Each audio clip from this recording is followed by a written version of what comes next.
Trump is now disavowing responsibility for getting us into this mess in the first place. He says it's up to our allies to reopen the strait without any help from the United States. He told America's closest ally, the United Kingdom, to, quote, build up some delayed courage, go to the strait and just take it. Okay. Then later in the day, Secretary of Defense Hegseth echoed that same sentiment. It's not just the United States Navy.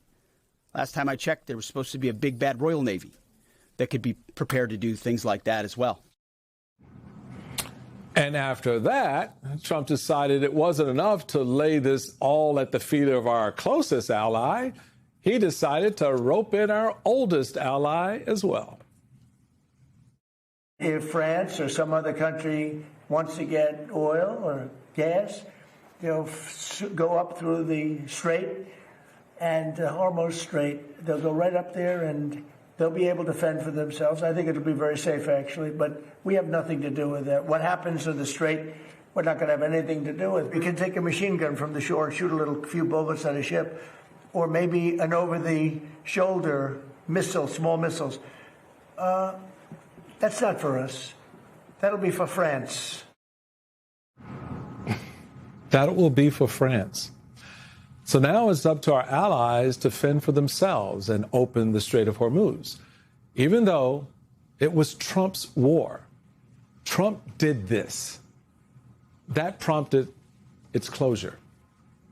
Meanwhile, several other allies are snubbing Trump and his war of choice. Yesterday, Spain closed its airspace to all U.S. planes involved in the war. And today, Italy denied landing rights to U.S. warplanes at any airbase in Sicily. All of which has provoked even more outrage from Donald Trump. So Trump is alienating our allies, demanding that they clean up his mess. And at the same time, our adversaries are getting the VIP treatment.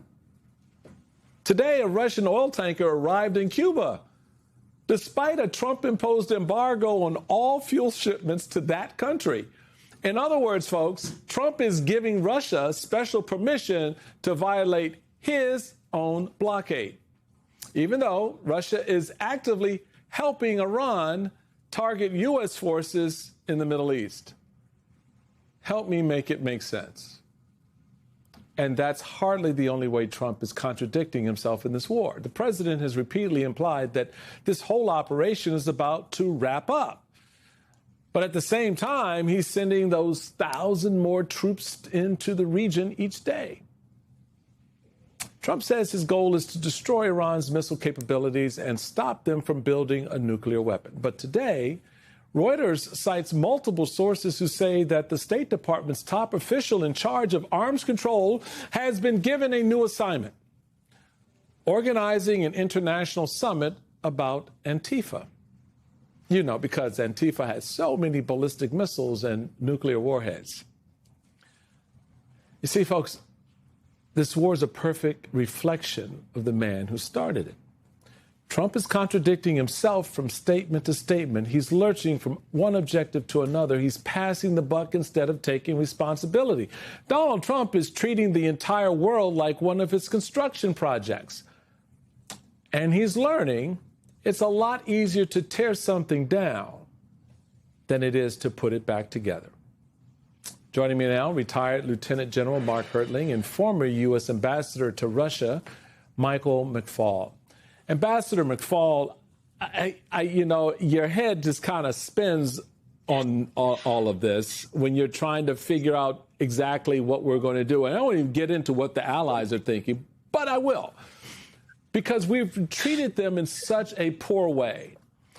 Is it any surprise to you that they're so wary of helping the U.S. and are so reticent, and in fact, in the case of Spain and Italy, just outright saying no? Because of what Trump is doing and the way he's approached them? I look at this as a really tragic moment in American history. NATO is a fantastic alliance. It served American interests and values well for many, many decades. We've had our bumps in the road over the decades. This is not the first time. But when President Trump came in, he disrespected our allies. He threatened to invade one of them. I want people to be reminded of that fact. He literally threatened to invade one of them, and he called the other one. He said, oh, they're just the 51st state, right? That's Canada. And then he put tariffs on our allies in a completely irrational way. It made no economic sense, made no national security sense, and he just disrespected our allies. So with that comes pushback, and it shouldn't have to come. This is a self-owned goal. We created this problem, but it is a tragic moment because in the long term, America, in dealing with China and Russia and Iran and North Korea, we need our allies. And right now, because of this war of choice, this is the greatest threat to the NATO alliance that we've had in the Trump era, and I'm deeply troubled by it. I'm scared by it. I hope we survive, but we are in some troubled waters right now. Yeah, General Hertling, I really appreciate the words of the ambassador there, particularly in the context of putting it all in perspective and understanding how much we need our allies. So how unusual is it for our allies like Spain, like Italy, to deny the U.S. the military use of their bases for an operation like this? It's off the chart unusual, Michael. Having once been the commander of U.S. Army Europe, I understand those bases, Sigonella, Naples, some of the ones in Italy, Spain, some even French are now saying, and some British bases have been under a little bit of consternation in terms of allowing landing rights and things like that. That's something that the military and the Foreign Service of the State Department work on a daily basis. We build trust in drops. Drop by drop over the last 4 decades of my career, that's been one of the most important things to do, is to build trust with our allies. What we've done with the trust that we've built in drops over 80 years since the NATO alliance was formed, we've thrown that away in buckets. To insult our allies, to do things without bringing them into the room and sitting around the table with us and conducting conversations about what we might do in military and diplomatic operations, which we've been doing for the entire administration, the current administration, is just vile. And to have the Secretary of Defense throw the insult of the big bad Royal Navy. I mean, coming from a guy who served as a platoon leader in the U.S. Army and then in the reserves, that's really a pretty bold and disgusting insult to one of our greatest allies. The same thing with the president insulting the French, as he's done with so many of our other allies, as Ambassador Fall just said. These are things you can't walk back. This is going to take a long time after this administration is over to try and regain some of our balance and some of our standing in the world. The problem is, too, it's not just the Trump administration now. I think many of our allies are looking at all American citizens and saying, what is wrong with you people? How can you allow this to continue? That's the concern I have, because, again, for the 4 decades of my military career, I proudly represented the United States. And during some of my recent travels, you can kind of see the damage that this administration has done, not just in terms of the thoughts on what the administration is doing, but what the typical American is thinking about what his or her government is actually executing. You know, Ambassador, I got a little a chuckle out of the general's point there about the American people going, people go, what are you thinking here? I have to think our allies must be the same way, scratching their head going, what are you thinking here? I mean, particularly when they see President Trump backing away and then leaning back into the war, backing away from leaning back into the war. Now the Strait of Hormuz. And the objective that it once was is no longer the objective that the president wants to focus on. Clearly moving the goalpost by shifting the emphasis and focus of the war, but shifting it hour by hour, day by day. So as we've just learned, the president is going to address the nation tomorrow about the war. What the hell does he tell people? What do you think we're going to hear? Well, one, I don't know. He's a very unpredictable leader, as you know.